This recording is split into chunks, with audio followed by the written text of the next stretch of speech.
Okay, well, I know why I didn't become a newscaster or someone that's on camera all the time. One, I'm much better looking, smarter, funnier, not on camera. So, today we're looking at the Roman Republic. This is my cat, Trixie. She's feral, but she's lovely. Look at her. Oh, so good. Kitty go. Now, I never wanted to bring down here to my shop, but you're here, so let's go through this really quickly. What we have, Rome. Rome, tiny little city. How did such a small little city grow to become such an empire and dominate the Mediterranean and the classical world and leave us so much of its legacy? I have some theories. One, it's geography. It has limited resources, not a lot. I mean, it's not behind anybody, but it doesn't have anything that really makes it stand out. Another thing, I think it is mostly the government, the institutions that the Romans established. Okay, when you look at it, Rome was dominated by the people called the Tarquins. That was the family of control. They were the kings, and what they did is they overthrew those people in 509 BCE.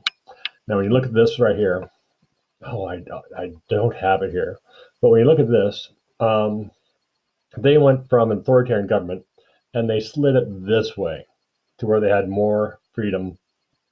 Then all the way to anarchy, although sometimes they will fall into anarchy. That would be a period of civil war. And they slid into right in this area called the representative democracy or republic. Okay, they called it a republic.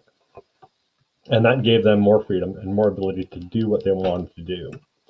The United States government, we kind of copied them. When the United States government was looking at models of governments in the past, they looked at Greece and they looked at Rome. Greece scared them because Greece lasted almost 100 years. After about 100 years, they voted for Socrates to kill himself, and Socrates did. Rome, you could argue it in many different ways. Rome lasted almost 500 years before the dictators took over. Julius Caesar was one of those dictators. Augustus, his adopted son, claimed to reestablish the Republic of Rome when he came into power, and he ruled, and that his government lasted another 500 years. Now, the Eastern Roman Empire, Constantinople, it lasted until 1453. And so you could look at the government of Rome and say it lasted 2,000 years.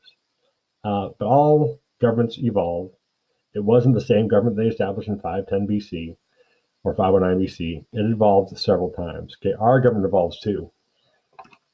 Okay, here is their basic government. Here you have, and we'll go through this later on, but the magistrates, Senate, consuls, will make me a senator, and the assemblies and tribunes.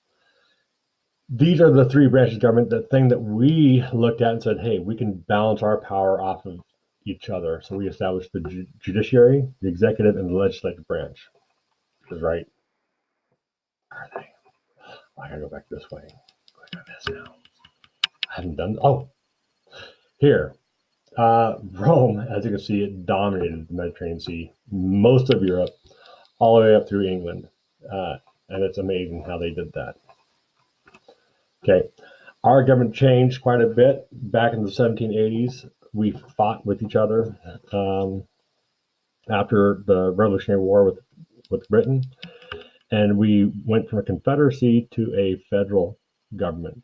And the federal government is where the central power, the state or the federal government, not the state government, has most of the power.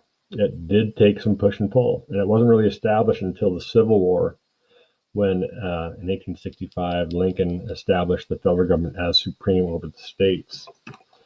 Our government does evolve quite a bit. In fact, when you look at the suffrage, the ability to vote, we went from religious and property ownership in the 1800s, where that you had to be religious, you had to be a Christian, not Catholic, and you also had to have own property before you could vote. Now, the 1870s established suffrage to people beyond the white race. 1920s, women got the right to vote. 1960s, it removed a lot of the prohibitions that kept African Americans from voting. Even in 1971, in response to the Vietnam War, the voting age was dropped to 18. And so you can see that governments